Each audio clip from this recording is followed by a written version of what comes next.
కరీంనగర్ జిల్లా గన్నేరువరం మండలంలోని మానసావరం ఈ గ్రామంలో మానసాదేవిగా అమ్మవారు స్వయంభుగా వెలిసింది.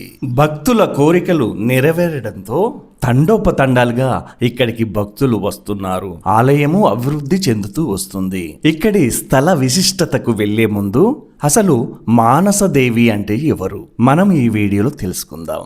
ఒక ప్రాచీన కావ్యమైనటువంటి మానస మంగళ కావ్యం అనే పుస్తకంలో చెప్పబడినట్లు మానసదేవి శివుడి యొక్క అంశ. మానస పుత్రికగా కాశ్యపు మహర్షి అతని భార్య కద్రువుదేవి వీరి కుమార్తెగా జన్మించింది. వీరు నాగవంశానికి చెందినవారు. శివుడి యొక్క మానస పుత్రిక కనుక మానసదేవిగా పూజలు అందుకుంటుంది. అంతేకాకుండా నాగుల దేవతగా కూడా పూజింపబడుతుంది. హర్యానాలోని హరిద్వార్ సమీపంలో ఉన్నటువంటి మానసదేవి ఆలయం ఎంతో ప్రసిద్ధి చెందింది. క్షమాశీలిగా, సత్యం, ధర్మం నిలయంగా, ఎంతో శోభాయమానంగా వెలుగుతూ కోరిన కోరికలు తీర్చి కల్పవల్లిగా ప్రసిద్ధి చెందినది మానసాదేవి. హరిద్వార్ తర్వాత దేశంలోనే రెండవది ఇక్కడ వెలిసిన స్వయంభుగా వెలిసిన ఈ మానసాదేవి ఆలయం. ఇక్కడ భూతవ్వకాలలో స్వయంగా అమ్మవారు వెలిసింది. అమ్మవారితో పాటు ఇంకా ఎన్నో విగ్రహాలు బయటపడ్డాయి. అనతి కాలంలోనే గుడి నిర్మాణం జరిగింది. 2015 సంవత్సరంలో స్థానికులు నరసింహారెడ్డి గారి యొక్క వ్యవసాయ భూమిలో పోచమ్మ గుడి పునః నిర్మాణం చేస్తున్న క్రమంలో 2 విగ్రహాలు బయటపడ్డాయి. అక్కడున్న సిద్ధాంతులు వీటిని చూసి పరిశీలించిన అనంతరం మానసదేవి మరియు అపురూప లక్ష్మిలుగా గుర్తించి వెంటనే గుడి నిర్మాణం చేపట్టాలని యోచించారు. త్వరగతిన నిర్మాణం చేపట్టారు. అప్పటి నుండి అమ్మవారు భక్తుల పట్ల దయా కరుణ ఉండడంతో తండోపతండాలుగా భక్తులు రావడం మొదలుపెట్టారు. కోరిన కోరికలు నెరవేరి ఆయురారోగ్యాలు బాగుపడడంతో శరవేగంగా ఆలయం అభివృద్ధి చెందుతుంది. ఇప్పుడు మనం చూస్తున్న అమ్మవారు అపురూప లక్ష్మీదేవి. అమ్మవారు మనలా చల్లని చూపుతో దీవిస్తున్నట్లుగా ఉంది కదూ. మన రాష్ట్రంలో ఎక్కడ లేని విధంగా ఇక్కడ శ్రీచక్రం ప్రతిష్ఠించారు. ఇక్కడికి వచ్చి చూస్తే మీకెన్నో ప్రత్యేకతలు ఇక్కడ కనబడతాయి. 108 శక్తిపీఠాలలో ఇది 6వ క్షేత్రంగా చెప్పబడుతుంది.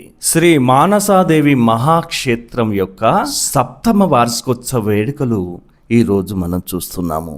ఈ ఆలయ గౌరవ అధ్యక్షులు చిన్న నరసింహారెడ్డి గారు, ఆలయ చైర్మన్ ఏలేటి చంద్రారెడ్డి గారు, ఇంకా కార్యవర్గ సభ్యులందరూ కూడా ఈ ఆలయానికి ఎంతో సేవ చేస్తున్నారు.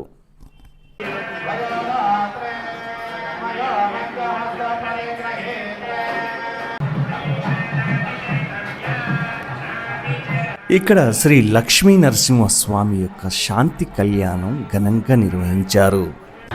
ఇవన్నీ కూడా వివరించబడ్డాయి. అవి మనకు సరళంగా అర్థమయ్యేందుకు మన ఋషులు ఒక కన్యాదానానికి సంకల్పాన్ని చెప్పి ఉన్నారు. అందులో వస్తుంది, మీ కన్యాదానం అందరివి చేసే వాటిని వివాహం అని అంటారు. కానీ ఇక్కడ స్వామివారిది కళ్యాణం అని అంటున్నారు. కళ్యాణం అంటే నిత్య నూతనంగా ఇక్కడ నవగ్రహ మండపం కూడా ఉంది. నవగ్రహ మండపాన్ని ఎంతో చక్కగా అలంకరించి భక్తులు పూజలు నిర్వహించారు.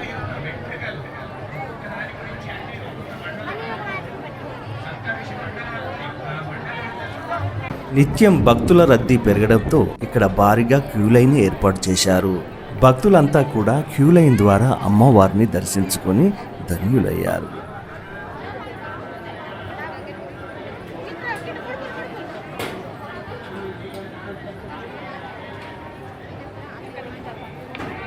అమ్మవారికి కట్టినటువంటి ముడుపులను చూస్తే మీరు ఆశ్చర్యపోతారు. వేల కొలదిగా ముడుపులు.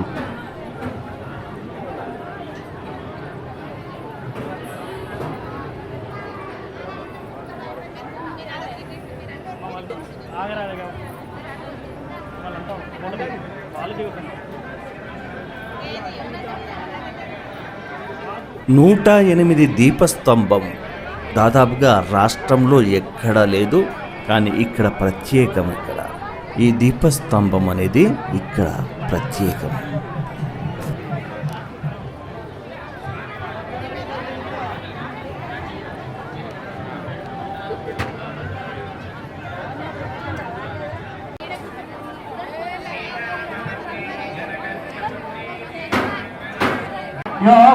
वराभ्या वरदा भवन् सावधान शुभलग्ने सावधान लक्ष्मीनारायण चिन्तन सावधान. ఇక్కడ నాగదేవతలకు లింగాలకు పెద్ద ఎత్తున జలాభిషేకాలు చేస్తూ ఉంటారు. భక్తులంతా కూడా ఇక్కడ క్యూ పద్ధతిలో ఇక్కడ జలాభిషేకాలు చేస్తూ ఉంటారు.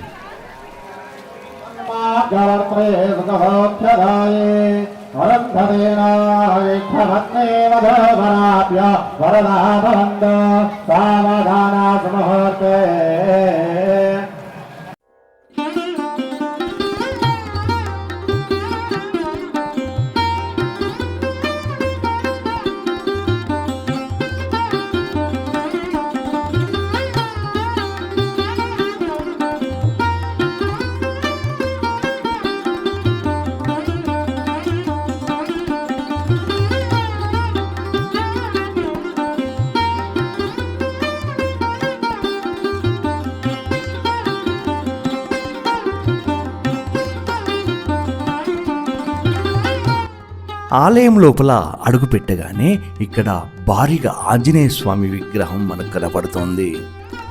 స్వామివారు అభయ హస్తంతో మనలా కాపాడుతున్నట్లుగా అభయమిస్తూ స్వామివారు మనకు దర్శనమిస్తున్నారు. శ్రీ ఆంజనేయ స్వామి.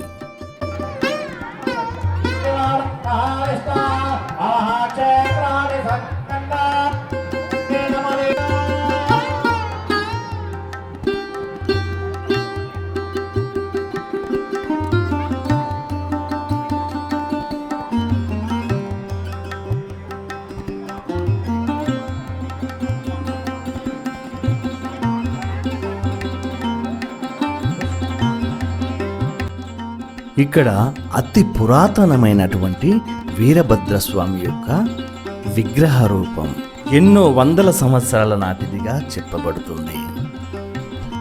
శ్రీ లక్ష్మీ నరసింహస్వామి వారి యొక్క కళ్యాణాన్ని తిలకించి ఎంతో ఆనందపడ్డారు భక్తులు, ఎంతో పరవశించిపోయారు.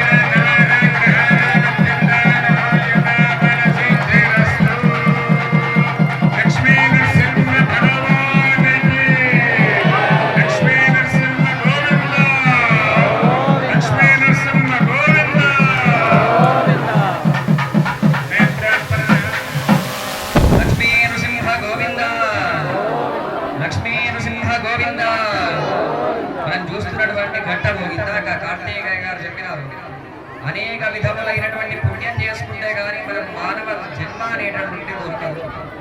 జన్మాంతరే భవే పుణ్యాం తథా పురుషోత్తమం లభే. పరమాత్మను మనం చూస్తూ ఉన్నాము, కళ్యాణం చేస్తూ ఉన్నామంటే పూర్వజన్మలో మనం చేసుకున్నటువంటి పుణ్యమే. ఈ మానసాపురం గ్రామంలో మానసాదేవి దేవాలయం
శ్రీ మానసాదేవి నమః.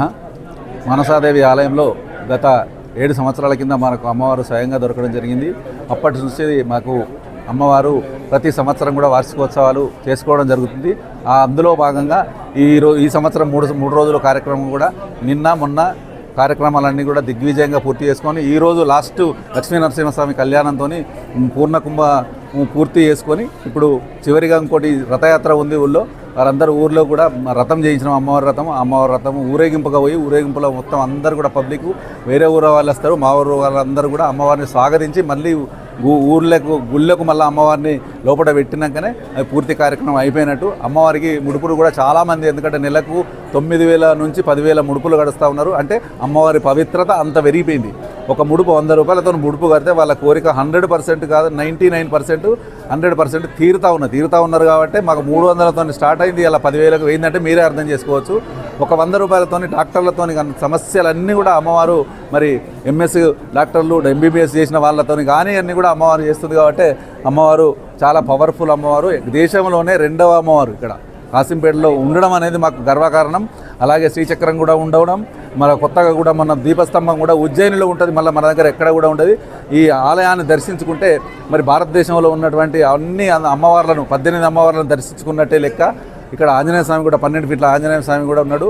ఇక్కడ దీపస్తంభం కూడా ఎక్కడ లేదు. అందరూ ఆ స్వామివారి మరి అమ్మవార్ల ఆశీస్సులు అందరూ తీసుకొని మరి అందరూ సుఖ సంతోషాలతో ఈ రాష్ట్రంలో ఉన్నటువంటి వాళ్ళందరూ మరి దేశంలో ఉన్నటువంటి వారందరూ ముఖ్యంగా ఇప్పుడు యుద్ధ సమయంలో ఏంటంటే ఈ యుద్ధం దిగ్విజయంగా పూర్తి చేసుకొని మరి మనమంతా కూడా నరేంద్ర మోడీ గారికి సహకారంగా ఉంటూ ఆ యుద్ధాన్ని మన సైనికులందరికీ కూడా మేము పాదాభివందనం చేస్తూ ఉన్నాం. మరి వాళ్ళు అక్కడ కాపలా కాస్తున్నారు కాబట్టి మనం ఇక్కడ ఇంత దిగ్విజయంగా కార్యక్రమాలను చేసుకుంటున్నాం. కాబట్టి వారందరికీ కూడా పాదాభివందనం చేస్తూ ఉన్నాం. యుద్ధం కూడా అతి త్వరలో ముగియాలి, పాకిస్తాన్ను మొత్తం మట్టు పెట్టాలి, మన దేశం అఖండ భారత్గా వెలగాలని మేము ఈరోజు యజ్ఞం కూడా చేయడం జరిగింది. మరి అందరికీ కూడా ధన్యవాదాలు తెలుపుకుంటూ ఈ కార్యక్రమం అంతా ముగిసిపోతుంది. సుమారు 2015 సంవత్సరంలో మేము పోచమ్మను పునఃప్రతిష్ఠ చేస్తున్న క్రమంలో ఇది నరసింహారెడ్డి గారి వ్యవసాయ క్షేత్రము. ఇక్కడ వీరభద్రస్వామి అని ఉండే ఆయన వచ్చి ఇక్కడ వీరభద్రస్వామి ఉన్నది, దాన్ని కూడా పునఃప్రతిష్ఠ చేయండి అంటే అన్నీ చేసుకొని ఇక్కడికి లాస్ట్ రావడం జరిగింది. ఇక్కడ ఒక అర్ధగజం తీయంగానే ఆ 2 విగ్రహాలు దొరకడం జరిగింది. మాకు ఆ 2 విగ్రహాలు ఎప్పుడైతే దొరికినా చిన్నయ్య గారు వచ్చి ఇక్కడికి పెద్దయ్య గారు రోడ్డు మీద ఉన్నాడు. ఆయన స్పృహ కోల్పోయింది, ఒక 5 నిమిషాలు స్పృహ కోల్పోయి ఆయనకైనా ఖాళీకి వచ్చి టక్మని చెప్పేసి మానసాదేవి అపూర్వలక్ష్మి విగ్రహాలు మీరు ఆలయం కట్టుకుంటే ఎక్కడికో వెళ్ళిపోతుందని చెప్పిండు. అప్పుడు మేము అప్పటి మందం ఇక్కడ రాక్షసాపూర్ రేకులేయించి ఒక సంవత్సరం దాకా దాన్ని ఏంది అనేది పూర్తి సమాచారం తీసుకున్న తర్వాతనే మనం ఆలయం నిర్మాణం చేయడం జరిగింది. నిర్మాణం కూడా కేవలం 9 నెలల ఒక రోజులో మొత్తం కంప్లీట్ చేసుకొని ఇక్కడ అమ్మవారు కూర్చున్నదంటే ఎంత పవర్ఫుల్ ఉంటే మనం చిన్న బాత్రూమ్ కట్టాలంటే సంవత్సరాలు కడతాయి. అలాంటిది ఇంత పూర్తి అమ్మవారు పవర్ఫుల్ అమ్మవారు కాబట్టి 9 నెలల ఒక రోజులో అమ్మవారు పూర్తి కంప్లీట్ చేసుకొని ఆలయంలో ఇప్పుడు 7 సంవత్సరాల నుంచి విపరీతం 2 నుంచి 3 గంటల దర్శనానికి టైం పడుతుంది. అదంతా అమ్మవారి కృప, అమ్మవారి భిక్ష. నా పేరు ఎలేటి చంద్రారెడ్డి. మనది కాసింపేట, కరీంనగర్ జిల్లా, గన్నేరువరం మండలము, కాసింపేట గ్రామం. మేము మానసవరం కూడా దీన్ని మార్చడం జరిగింది, కానీ ఇంకో కొంచెం టైం ఉంది దానికి. మానసవరం గ్రామం కూడా అమ్మవారు దొరికింది కాబట్టి మానసవరంగా పెట్టుకుంటున్నాం. గుడి ఆలయ చైర్మన్, ఇది కమిటీ సభ్యులు కూడా 25 మంది కమిటీ సభ్యులు ఉంటారు దీనికి. ఇదంతా కమిటీ సభ్యుల ఆధ్వర్యంలోనే ఏ చిన్న పొరపాటు లేకుండా అమ్మవారు 7 సంవత్సరాలుగా చిన్న తప్పు లేకుండా, చిన్న రక్త బొట్టు చెందకుండా ఇక్కడ అమ్మవారు చూసుకుంటుంది మమ్మల్ని అంతా. పొద్దున 6 గంటల నుంచి స్టార్ట్ అయితే పూజా కార్యక్రమాలన్నీ.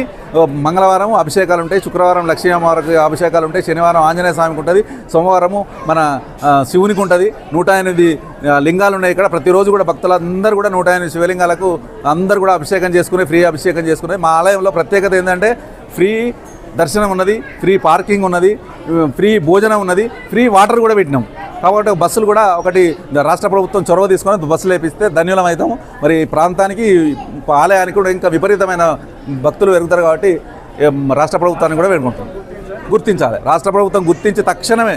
అసలు మనకు జిల్లాకే తలమానికం ఇది. తెలంగాణ రాష్ట్రంలో ఎక్కడ లేదు, మన దేశంలోనే 2వది. కాబట్టి ఇది పెద్దలందరూ కూడా, అక్కడ ఉన్న పెద్దలందరూ మరి మన రాష్ట్రాన్ని నడిపించే నాయకులందరూ కూడా గమనించి దీన్ని ఒక పర్యాటక కేంద్రంగా కూడా తీర్చిదిద్దే అవకాశం ఉంది. చూశారు కదా, ఈ వీడియో నచ్చితే లైక్ చేయండి, షేర్ చేయండి, మీ అభిప్రాయాన్ని కామెంట్ రూపంలో చెప్పండి, ఛానల్ను ఫాలో అవ్వండి. నమస్తే, మీ గణేశ్వర్ వెంగళ.